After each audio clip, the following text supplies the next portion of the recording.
What's up to my favorite bunch of beauties? Welcome back to the channel. Welcome back to Monday morning makeup. So this is going to be, let's see, because I never remember. This is going to be Monday morning makeup number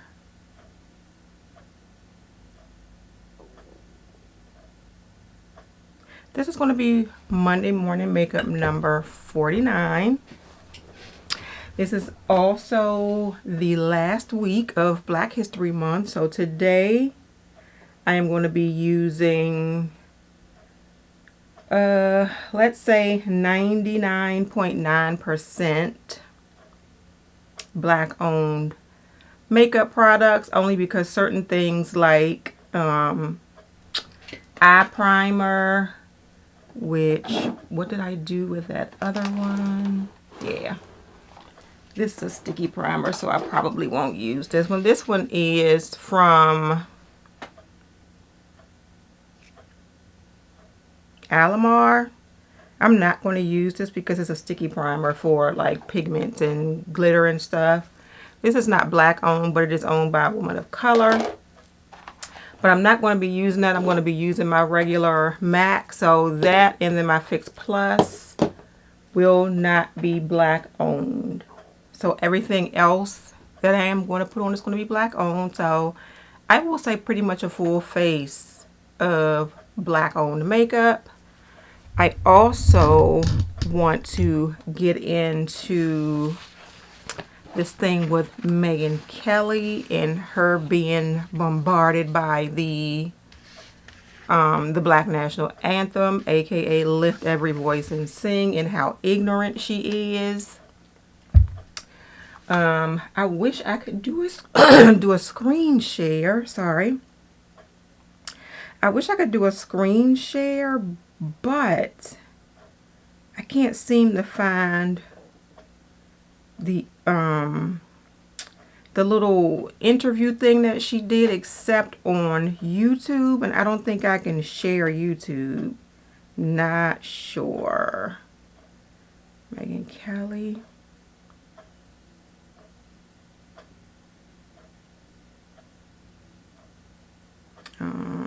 Let's say Black National Anthem.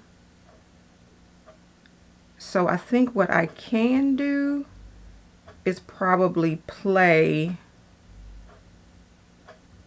I can probably play like audio of it, but I don't think I can screen share. Maybe I can. Maybe I can. Hang on for me. So we're going to get this whole thing together. I am going to zoom in and then we're going to get started. Alright, so I am back, and the palette that I'm going to be using today is the Mothership 2 Sublime palette. And I picked this one, first of all, because I feel like it's the most wearable one. And then also because it has a wee bit of green in it that I want to use today because I'm wearing green. Let me sort of introduce everything that I'm going to be using today, because then I just want to get into the Megyn Kelly foolishness. Also give you some Black history facts. So for foundation, I'm going to be going Danessa Myricks, and this is the Yummy Skin Blurring Balm Powder. And this is in the shade 7. And I have two LYS products. And this one is the bronzer, No Limits bronzer in the shade Strength. And this is the dark shade.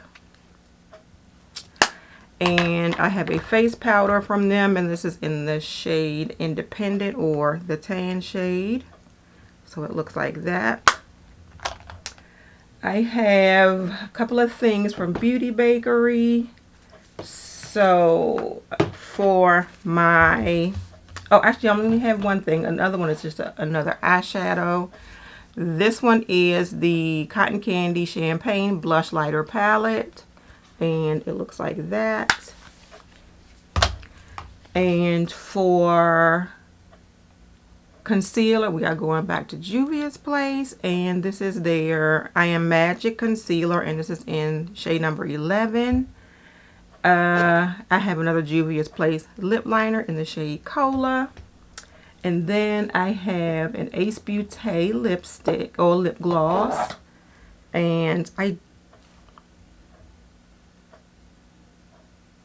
think it's called Spicy, but this is an Ace Beauty lip gloss, so we're going to be using that. So I'm going to get started. What I want to do is do my screen share. So let me turn on screen sharing on my phone here, and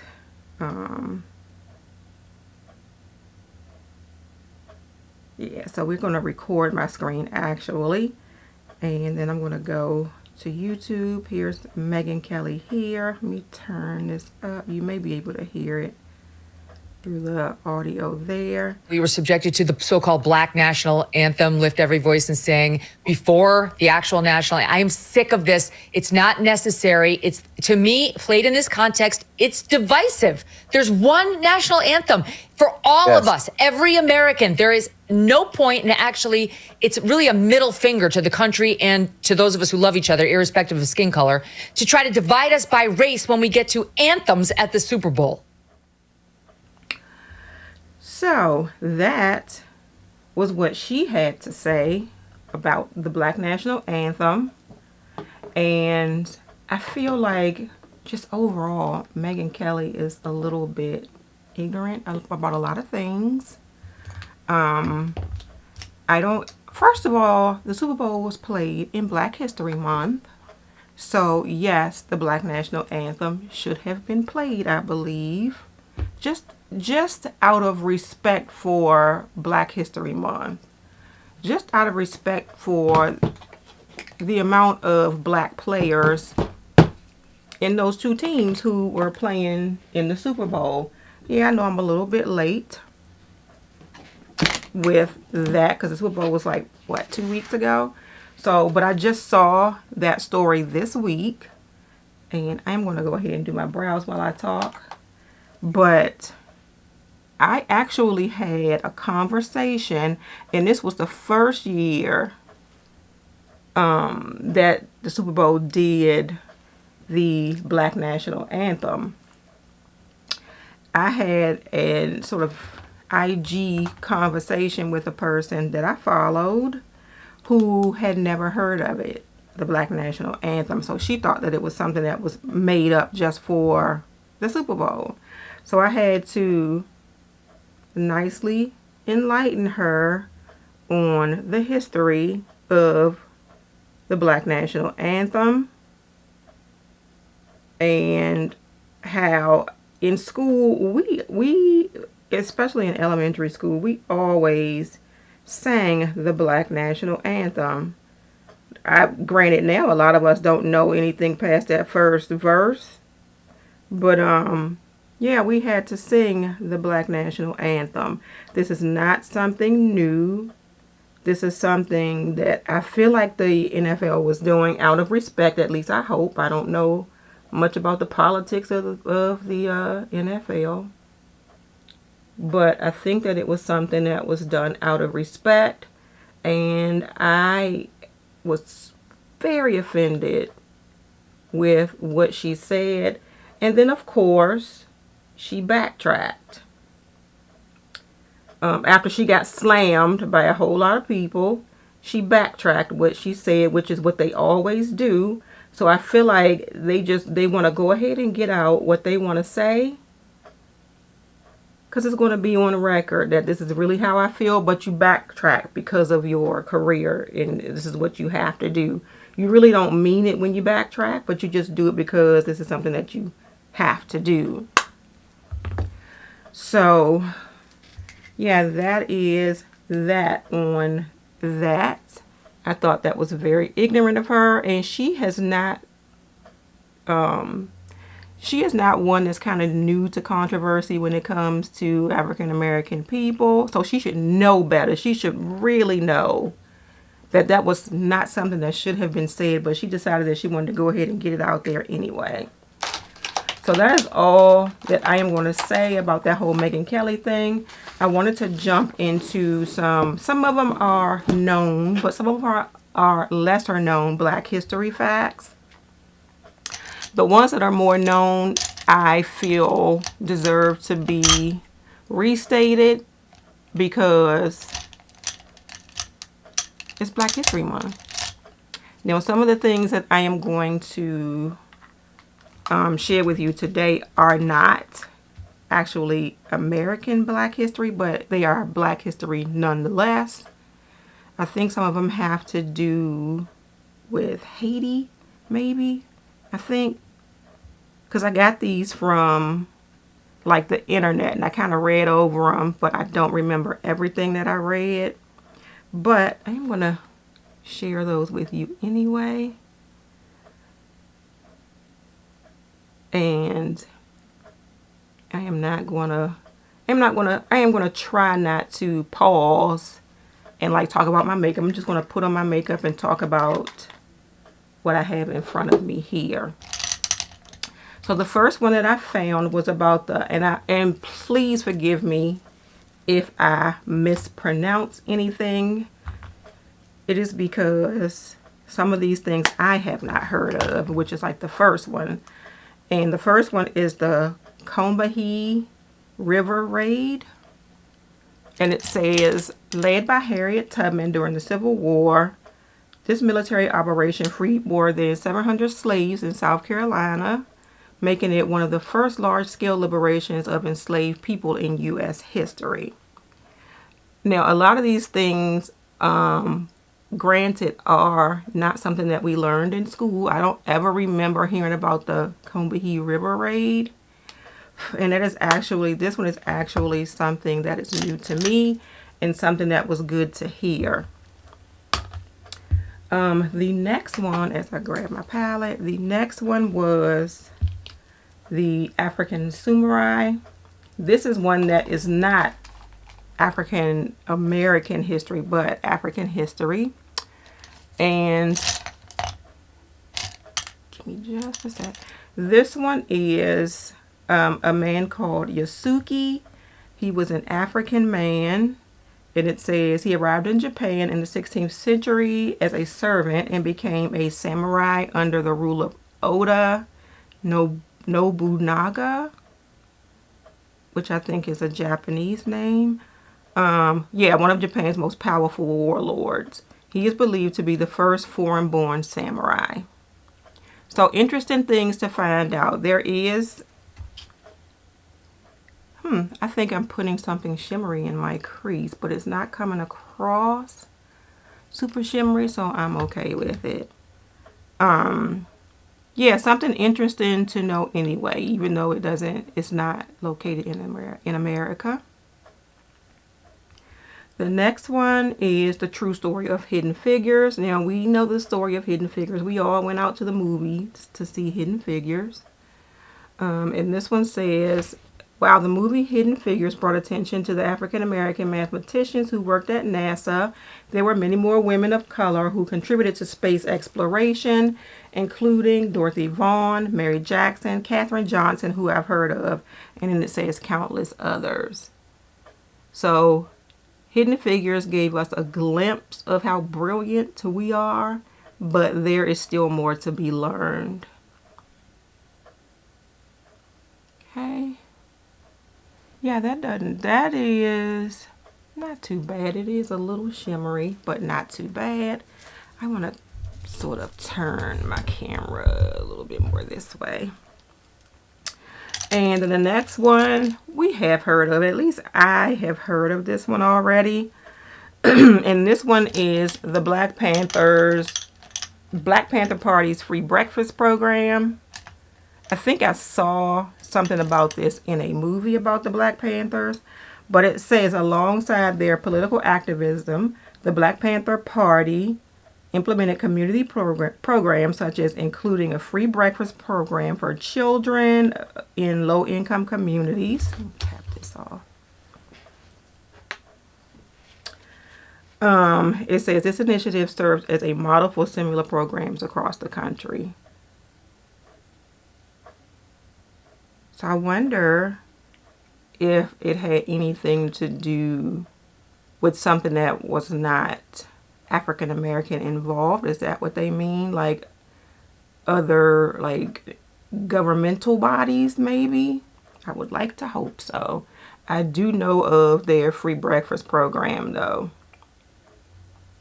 which that kind of shades light on the fact that the Black Panther parties weren't always these aggressive activists. They did good for their communities as well.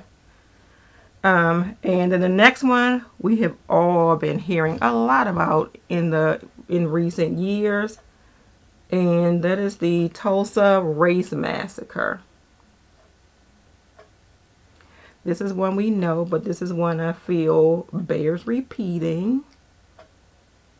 And this one says, in 1921, a prosperous African American community in Tulsa, Oklahoma, known as Greenwood, was destroyed by a white mob. Hundreds of black residents were killed and thousands were left homeless. This tragic event was largely omitted from history books for decades. So that is also something that I never heard about in school. That was something that I was an adult when I first heard about. So things are just not being, I hope now things are being more widely taught than they were. But I don't know. The next one I believe I did hear about as a young person. I don't know if it was in school or just as a young person. I am trying to decide. I think I'm going to, this is going to shift on me. I think I'm going to put that one here and then put another color like in the inner corner. But the next one is about the Brotherhood of Sleeping Car Porters. Founded by A. Philip Randolph in 1925, this was the first African American labor union to receive a charter under the American Federation of Labor. It played a crucial role in advancing labor rights for African American workers. So, yes, let me take the, I never take the, and I don't know how long I've had this palette. Always forget to take the little plastic film off of it. So yes, the Brotherhood of Sleeping Car Porters. And those sleeping car porters, if I can remember correctly, went through a lot with that union, trying to get that union. See, this is looking, does it look green to you? Because it's looking mostly sort of purpley on my lid. The next one is the Harlem Hellfighters. Now, this is one I have not heard of. This one says the 369th Infantry Regiment, composed primarily of African American soldiers, served with distinction in World War II. Despite facing discrimination at home, they fought courageously in Europe and earned numerous awards for their bravery. Now, I don't know if this is something that I have heard of. I have heard of the Tuskegee Airmen, of course, because we've all heard of the Tuskegee Airmen. But I don't remember the Harlem Hellfighters. I don't know if it was something that I heard about and I just can't connect the name with what I heard. But this is sounding relatively new to me. The next one I have heard, and this is Bayard Rustin's role in the civil rights movement. And this one says Bayard Rustin was a key advisor to Martin Luther King Jr. and played a central role in organizing the 1963 March on Washington for Jobs and Freedom. However, his contributions were often overshadowed because he was openly gay at a time when homosexuality was stigmatized, which is very sad. Very sad. I wonder who took credit for it if he was overshadowed.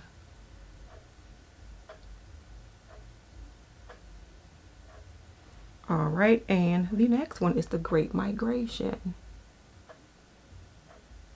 As I try to finish doing this part of my eyes, I'm going to go back into that green, that dual multi-chrome, whatever it is. Between 1916 and 1970, millions of African Americans moved from the rural southern United States to cities in the North and West in search of better opportunities and to escape racial segregation and violence. This mass movement reshaped the demographic and cultural landscape of the country. So we was trying to get up out the South for sure. I just want to kind of blend these two together a little bit more. And now a lot of us are going back to the South. The next one is the Haitian Revolution. And now this is one where I am saying that, let me go ahead and put my eyeliner on now. I am going to use that one from Melts, like my favorite. All right, with the Haitian Revolution, it was between 1791 and 1804. Sorry, I just want to go ahead and do my eyes here, or my liner now. It says, it was the only successful slave result in history and led to the establishment of Haiti as the first independent black republic in the Western Hemisphere. It inspired enslaved people worldwide to fight for their freedom.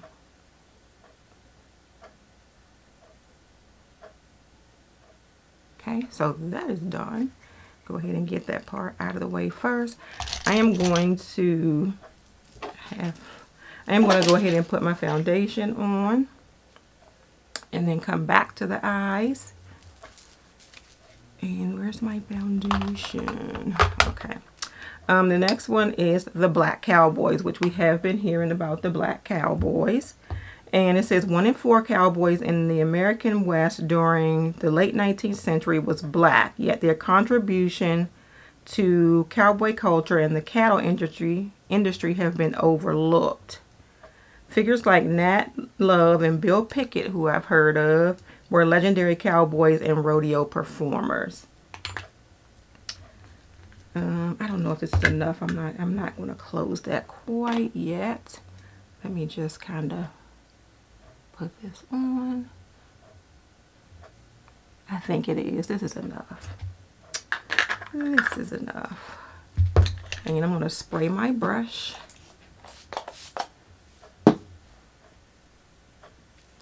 And let's kind of get that off my hand. Ooh, I think I put a lot right there. Okay, and the next one is the Harlem Renaissance, which we have heard of. And it says in the 1920s and 30s, Harlem, New York became the epicenter of a cultural and artistic movement known as the Harlem Renaissance. African American writers, artists, and musicians and intellectuals flourished during this period, producing groundbreaking works that celebrated black identity and culture. And yes, we have all heard of the Harlem Renaissance, but it bears repeating. Okay. I think this is not a whole heck of a lot of this, but I think I'm going to stop right here with this. I'm going to go ahead and do my highlighter. The next one is the Buffalo Soldiers, which we have heard of. Well, I have heard of. Can't assume.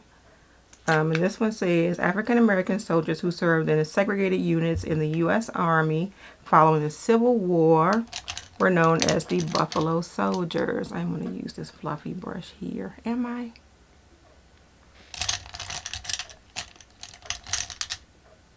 Yeah, I need to wash brushes again because the brushes that I like to use, I should have 2 of these though. The brushes that I like to use are dirty. What is this? Oh, this is a concealer brush, so we'll use this. It says they played a significant role in the Indian Wars. and served on the western frontier and distinguished themselves through acts of bravery and valor.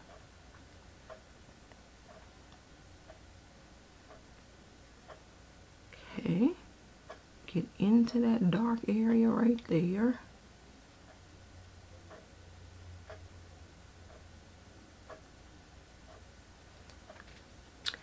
All right, and then there's another one about the Black Panther Party, and this is the Black Panther's 10-point program.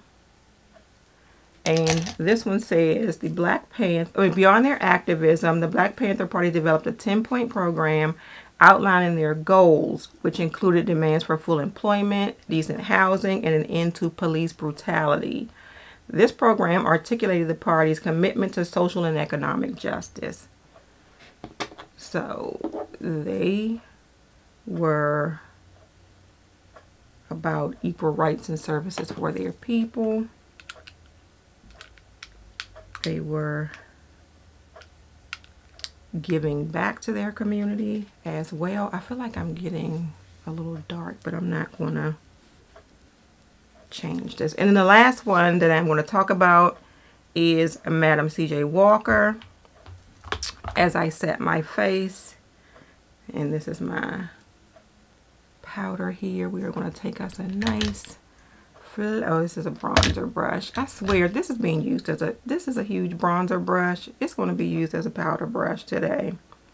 Now we know the story of Madam C.J. Walker. They had a full-length movie on her story that I'm sure most of us have seen. But this is born Sarah Breedlove. Madam C.J. Walker was an entrepreneur and philanthropist who became one of the wealthiest self-made women in America during the early 20th century. She built a successful hair care and cosmetics business specifically targeting Black women and used her wealth to support various social causes. Now, I am looking at the fact that it didn't say she was one of the wealthiest African American women in the early 20th century. 20th century. They said she was one of the wealthiest women in America. So that is a humongous achievement. I am going to go back to this palette. I am going to grab like my favorite eyelining brush or under eye brush, and that is this brush from the Lotus collection. This is the soft definer. I am actually going to go in with a little bit of this black first on the outer corner here. And I said I wasn't going to be doing this, but we done with the Black History facts, so we are just going to go a little bit here, just a little bit. And there are, other than what I said, a lot more contributions that we have made. It's almost like without us, where would America be? But I enjoyed reading these tips, and I decided, not tips, well, these little tidbits of information, and decided that I was going to do this last Monday morning makeup of Black History Month and share these things with you all as well.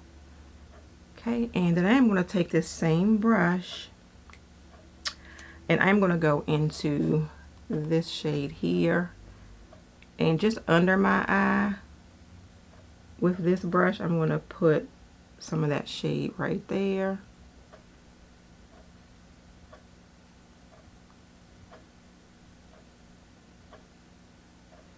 And it looks a little bit pink on my eye. And I'm going to take another brush here, and then I'm going to go into the gold and just put that sort of here.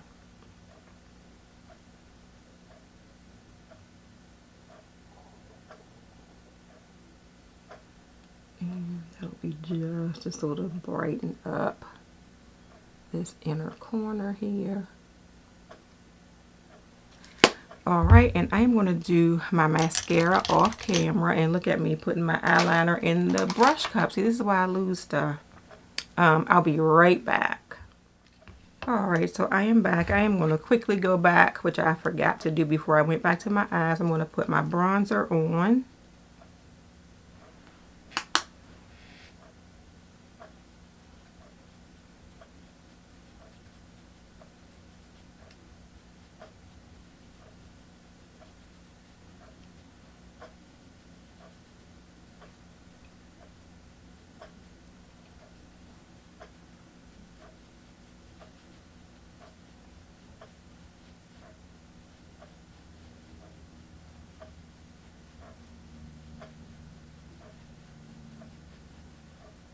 I feel like that is very red for some reason. This might be too, not my shade.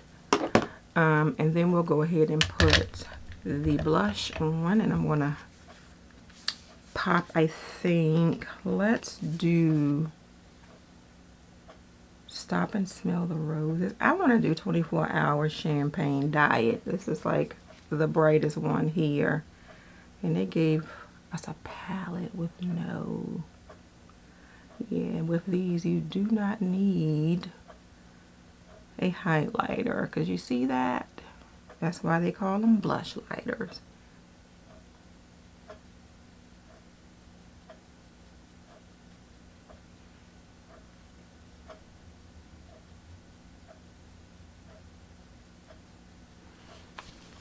All right, I need to grab my powder one more time, because I feel like I kind of went overboard with that bronzer, like right up in here. Let's see if we can kind of tone that down a bit.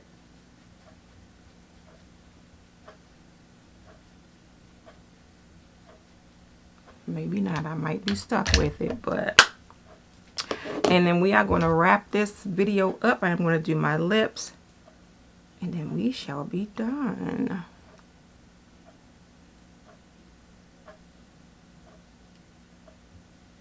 And if you have never tried Juvia's Place lip liners, please do. They are so soft and creamy.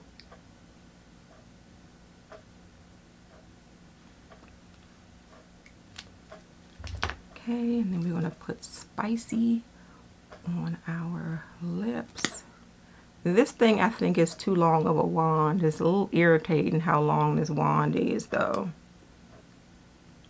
I won't complain too much because I guess it gives you a lot more product in the actual tube, but it's kind of difficult to use this wand.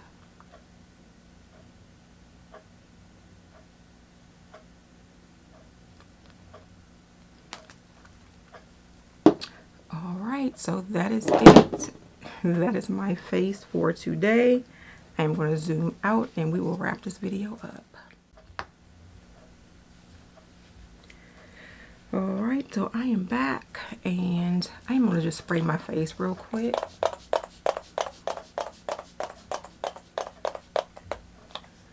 And that is it. That is my video for today. I hope you enjoyed the facts that I gave you for Black History Month. I also want to know in the comment section what you all think about that Megyn Kelly situation. And I also want to know how long people are going to be allowed to keep doing this. Probably forever, because we do have freedom of speech, but it's getting very annoying. Thank you all so much for watching this video. If you enjoyed it, please give it a thumbs up and subscribe to my channel. If you are already subscribed, I have too much head space. Please, if you are already subscribed, please make sure you hit that notification bell so you know when I have a new video coming out. Have a great day, and don't let your day be a waste of makeup. Bye.